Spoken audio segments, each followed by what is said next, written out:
Ireland, once home to the Celts and the Vikings, today to 4.5 million Irish people. But some locals believe that the island's inhabitants have long included a cast of mythical characters as well. From fairies to the banshee, ghosts and leprechauns, tales of these fantastic creatures have held a special place in the hearts of millions over the generations. These stories were once a way of explaining the inexplicable, or told as a form of entertainment. But in today's world, it seems that their role has changed.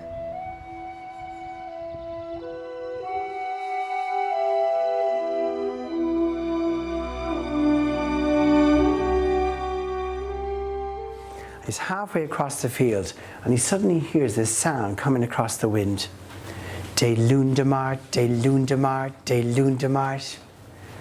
De Lundemart, de Lundemart. Since pre-Christian times, the Irish have been storytellers. They told of all aspects of folklore, from myths and legends to everyday events. Whether presented intimately around a campfire or publicly to an audience, these stories have captured imaginations for centuries. Do you know, could do with a bit of an extra day and another tune as well. And he's got a bit of a tune in his head as well. He starts going, De Lundemart, de Lundemart, de Lundemart, decading. Silence. Today, many strive to keep this tradition alive. Johnny Daly is one of them. He offers evenings of storytelling at the Brazen Head in Dublin. Established in 1198, it's the country's oldest pub. Every night, he invites tourists and locals for an evening of folklore, where he hopes to provide an insight into a special part of the country's heritage. Well, I think Ireland's very unique because we actually have an incredibly rich folklore that's been preserved here, because we were out at the edge of Europe, was one factor. We were a rural country for a longer time. So the oral tradition and the way of telling stories survived here longer. Rina Hyogen works to preserve these tales for future generations. She's the director of one of the largest archives of oral and ethnological material in the world. So here we have the manuscript collection, which was started in the 1920s, 30s, and you'll see the tan-bound volumes. They belong to the Irish Folklore Institute, which predated the Irish Folklore Commission. And the contents are the history of Irish folklore, the history of handwriting, the history of the Irish language, and of course most of the material is Irish, and I can show you maybe some examples of some of the material here.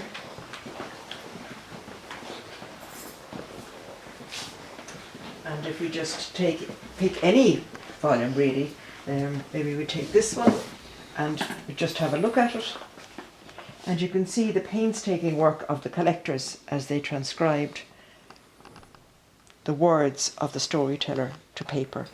This collection was started less than 100 years ago. This means that most Irish tales throughout history were never formally recorded. They were passed on by word of mouth, changing slightly with every teller who told them and every audience who heard them. One would imagine that possibly stories were of even greater importance than they are today, because they were probably the sole means of entertainment. The legend was a means of communication, and I think it's very hard for us to imagine a time before there were any electronic devices or telephones for communication, and I suppose most of those legends were never written down. So again, it's very difficult to state categorically what the significance was. We do know that this is how people pass the time. Many of these stories told of regular happenings, embellished by elements of a fantastic world. This world was often used by the teller to fill the grey areas of life. When they didn't have scientific knowledge to explain everything, you needed an explanation, and this fairy world gave an explanation to everything. If you didn't know what it was, it's the fairies, and you gave an order to things that couldn't be explained. And you know, we sort of laugh at the fairy world now, but for them back then it was a very real world, and it gave them peace of mind. And that gave an order to things, and it explained all the unexplainable things going on about people. Fergus is a fifth-generation Dubliner. As a boy, he and his peers never doubted the truth behind these stories. They like to believe in it, you know, it's part of us. They would frighten you to go to bed early about the banshee and things like that. They would, that was the banshee. If you found a comb in the street, it was the banshee's comb, and somebody was going to die. It's just to frighten you, you know, old folklore. Old folklore that may be losing significance in today's Ireland. Mark Connolly has been working as a Dublin tour guide since finishing his master's degree in history. I consider most of my friends would either, like me, have no knowledge really of Irish mythology, or very little knowledge of Irish mythology, or what knowledge they would have would be, well, one of skepticism about a lot of the stories and things like that. Anyway, it's a nice tribute, I think, to musical genius that this country has produced down through the years. I think for a lot of people my age, that's something that's quite funny. We kind of like to, joke about, oh, North Americans so stupid, they believe in leprechauns and things like that, I don't think Irish mythology is such an important part of our culture anymore.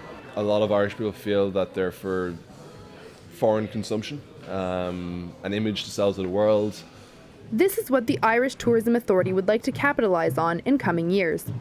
They're seeing an interest from abroad in Irish mythology and hope it can be made more accessible to tourists in the near future. One of our challenges is perhaps to harness the skill of storytelling, turn it into a vehicle that people can actually make money from to sustain it.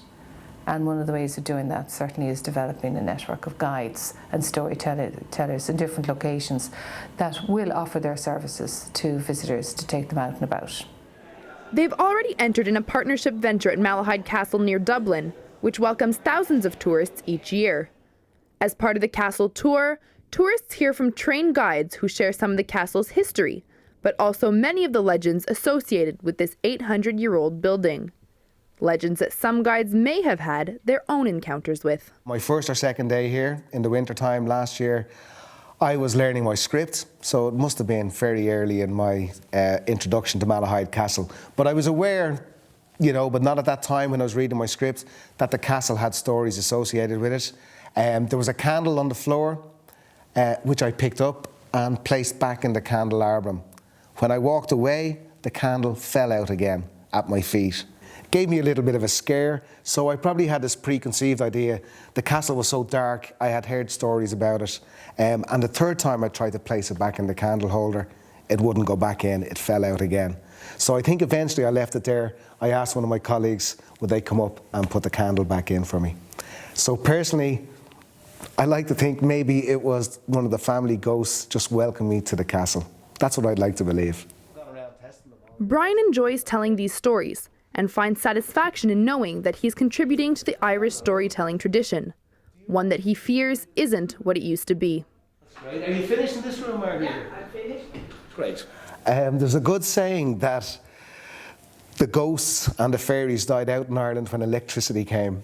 And I often picture a little cartoon I saw years ago, and it shows the Shanachie, or the storyteller, in the cottage room.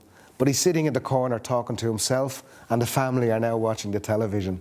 So in a way, maybe that is true, that there's Shanachieism, but people still remember it. And I think there is a great strength there, and I think people appreciate storytelling.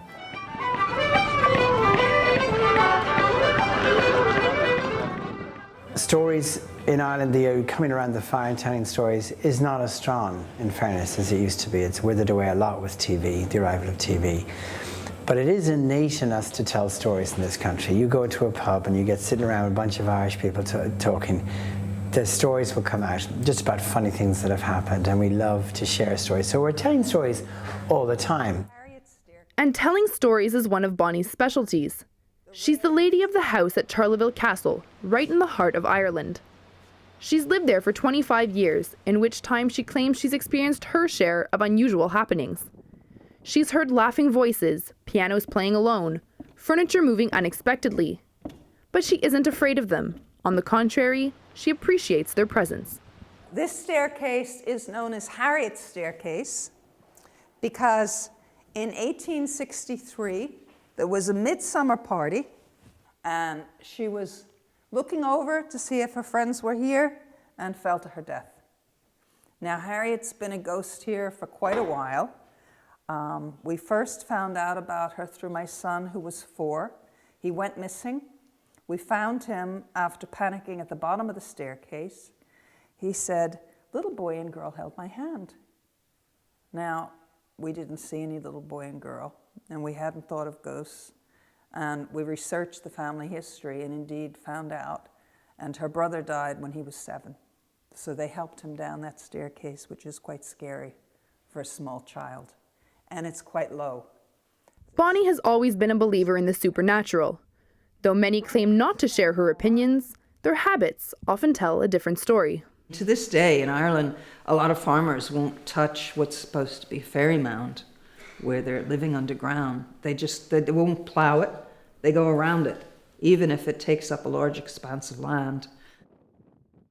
Fairies in particular are still quite, they still have quite a strong effect on people, even though it's not as widely spoken about as it might have been in the past. Jenny Butler is a folklorist at University College Cork. Her area of expertise lies in belief narratives, legends and traditions connected to supernatural beings. People are so interested in what happens after we die, and the idea of a ghost being trapped between the human realm and the spirit world is something that fascinates people. So I think that's one of the reasons for the popularity of visiting haunted places and hearing stories about ghosts. Ghosts may be keeping foreign interest up, but for many Irish, modern life is questioning the future of these century-old tales and beliefs.